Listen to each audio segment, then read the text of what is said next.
Ya, baik, selamat pagi dan shalom bagi kita semua. Saat ini kami dari kelompok 3, saya Aprilia Jendarake dan teman saya Yunike Mengadilan.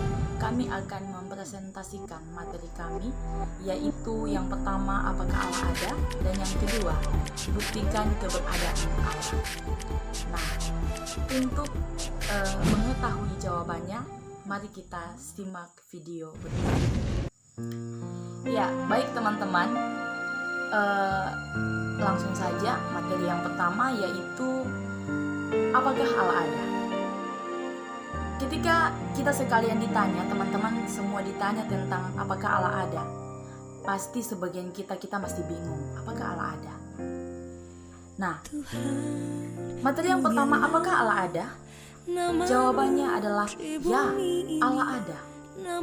Kemudian timbul pertanyaan lagi, bagaimana dapat membuktikan tentang keberadaan Allah? Teman-teman, dari dunia yang diciptakan membuktikan bahwa Allah itu ada. Alkitab mengatakan, pada mulanya Allah menciptakan langit dan bumi. Kejadian pasal 1 ayat 1. Alkitab juga mengatakan, sebab apa yang tidak melihat daripadanya, yaitu kekuatannya yang kekal dan keilahiannya, dapat melihat kepada pikiran dari karyanya sejak dunia diciptakan, sehingga mereka tidak dapat berdalih. Itu terdapat dalam Roma pasal 1 ayat 20. Nah, memang benar, Allah Sang Pencipta tidak hanya menciptakan langit dan meliputi ratusan juta rasi bintang, berjuta-juta galaksi. Dia pun menciptakan bumi dan semua isinya. Saat yang sama, dia juga melalui firman-Nya dengan jelas memberitahu manusia ciptaannya agar mereka berbalik kepadanya dan mengucap kasih-Nya yang besar. Nah, kita mengetahui bahwa penciptaan alam semesta itu sangat penuh hikmat, perencanaan, tertib, dan teratur. Bahkan ajaib, perkasa, dan indah, bagaikan gedung yang megah.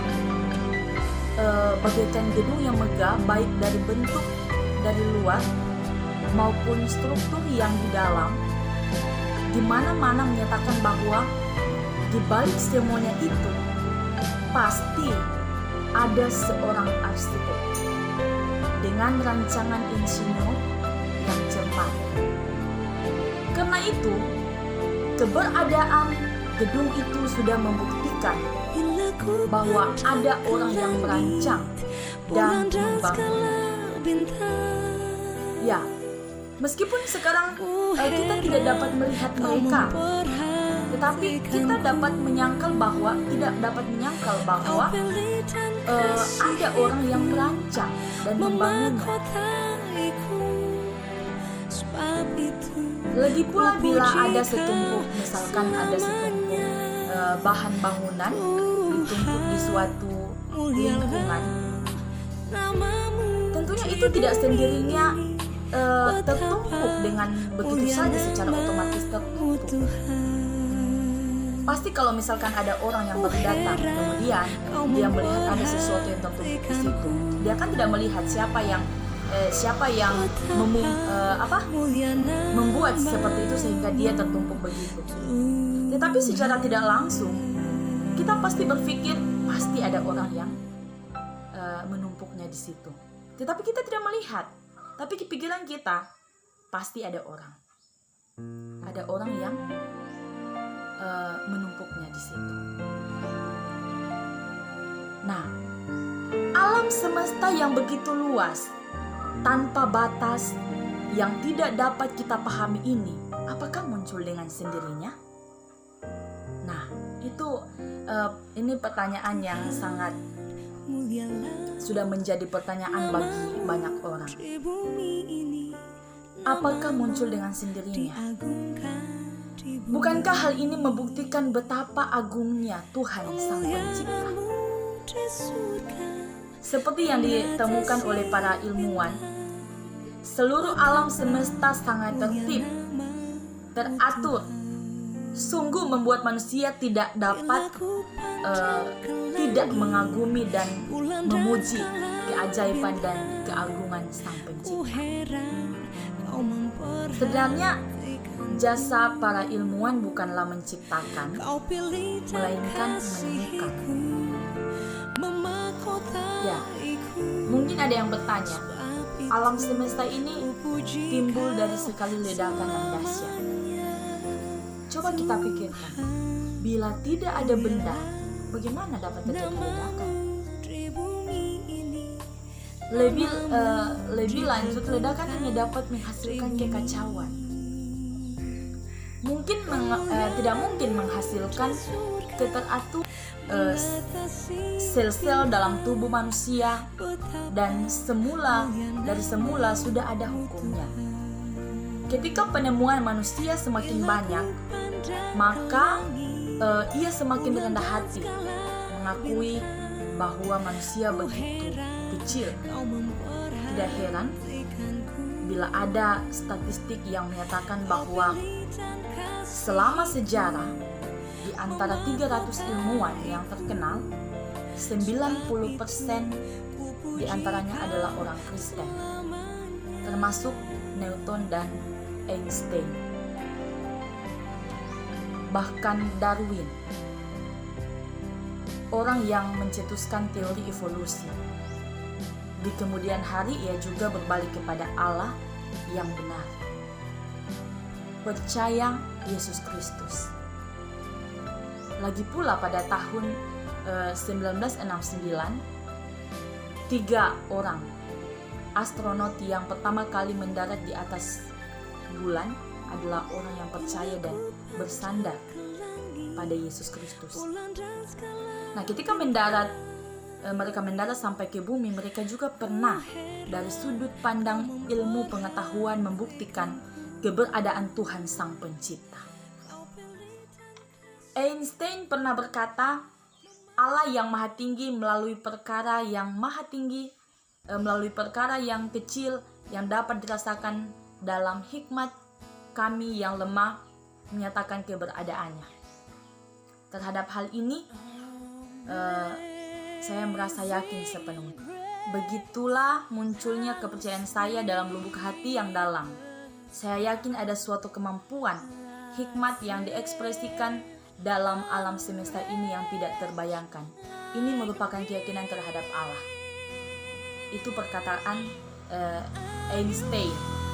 Kemudian Darwin juga berkata, saya mengaku bahwa hayat pertama berasal dari Tuhan Sang Pencipta. Bila tidak ada sebuah penyebab yang paling awal, alam semesta tidak mungkin ada. Ya, ada orang yang berpikir bahwa alam semesta ini timbul dari sekali ledakan yang dahsyat. Ledakan hanya dapat menghasilkan kekacauan, tidak mungkin menghasilkan keteraturan.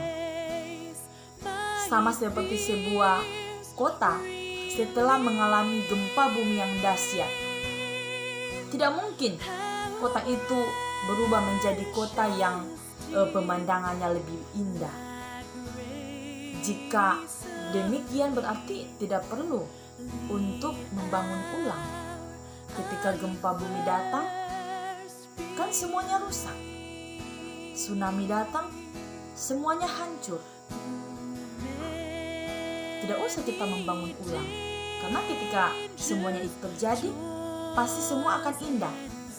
Kalau kita berpikir seperti tadi bahwa bumi ini terjadi oleh suatu ledakan, ada orang mengatakan sumber dari alam semesta adalah alam. Nah,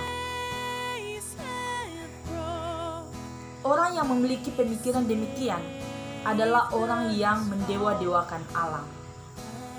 Menyebut alam sebagai dewa, bersamaan itu dia juga tidak memberi jawaban dari mana asal mula alam. sesuatu yang dibuat manusia pasti ada kesalahan. Ketika manusia merancangkan sesuatu, pasti ada satu kesalahan dan pasti juga ada krisis. Ada suatu kecelakaan mungkin. Ketika manusia yang membuat pasti ada sesuatu walaupun kecil, sesuatu yang terlihat tidak sempurna. Kalau manusia yang menciptakan. Ya, teman-teman, coba kita pikirkan. Jika terjadi kerusakan pada planet, siapakah yang membetulkannya? Bila seluruh planet keluar dari lintasannya, bukankah akan terjadi ledakan antar planet? Begitu planet Mars menabrak bumi, musnahlah semua umat manusia. Alkitab berkata, langit menceritakan kemuliaan Allah dan cakrawala memberitakan pekerjaan tangan. Mazmur pasal 19 ayat 2 juga berkata, Ia menopang segala yang ada dengan firman-Nya dan yang penuh kekuasaan. Ibrani 3 ayat 1, sebab itu kita manusia diciptakannya, asal merendahkan hati, pasti mengenal Tuhan, Sang Pencipta dan tidak akan tersesat. Baik teman-teman, itu penjelasan dari saya. Nanti akan disambung, akan diperjelas oleh teman saya Yunika Mengadilan. Terima kasih. Shalom, saya akan melanjutkan penjelasan dari Saudari Apni, yaitu bagaimana kita dapat membuktikan keberadaan Allah. Dari yang Saudara Apni jelaskan bahwa kita dapat membuktikan keberadaan Allah itu melalui dunia yang diciptakan. Nah, saya akan melanjutkan penjelasan kembali bagaimana kita dapat membuktikan keberadaan Allah, yaitu melalui lubuk hati dan batin manusia.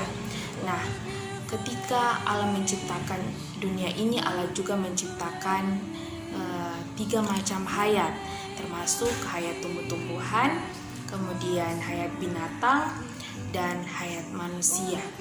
Tetapi dari ketiga hayat ini, manusia adalah hayat yang paling tertinggi. Kenapa manusia adalah hayat yang paling tertinggi? Karena manusia diciptakan menurut gambar dan rupa Allah. Manusia juga diciptakan memiliki tubuh dan memiliki roh. Kita perlu ketahui bahwa manusia itu adalah hayat yang tertinggi karena manusia berbeda dengan makhluk yang lainnya, yaitu tumbuh-tumbuhan diciptakan hanya memiliki tubuh, hewan diciptakan hanya memiliki tubuh dan juga ditambah dengan fungsi jiwa, tetapi manusia itu diciptakan memiliki tubuh dan memiliki roh. Nah, tubuh manusia ini terdiri dari meliputi aspek emosi, kemudian tekad dan pikiran manusia. Dari pikiran itu manusia dapat mengetahui mana yang baik dan mana yang jahat, apa yang harus dia perbuat, apa yang harus dia lakukan. Nah, bukan hanya itu yang istimewa, ada hal yang paling istimewa, yaitu manusia diberikan roh. Kenapa Allah memberikan roh kepada manusia? Yaitu agar manusia dapat mengenal Dia dan juga dapat bersekutu dengan Dia. Melalui firman Tuhan dalam Alkitab berkata, karena apa yang dapat mereka ketahui tentang Allah nyata bagi mereka, sebab Allah telah menyatakannya kepada mereka. Roma pasal 1 ayatnya yang ke-19. Nah, roh yang manusia miliki itu dapat membuat manusia berkontak dengan perkara rohani, yaitu maksudnya berkontak dari perkara rohani adalah manusia dapat merasakan bahwa Allah itu ada melalui roh yang ia miliki di dalam hatinya. Manusia dikatakan sebagai roh segala makhluk. Kenapa manusia dikatakan sebagai roh segala makhluk?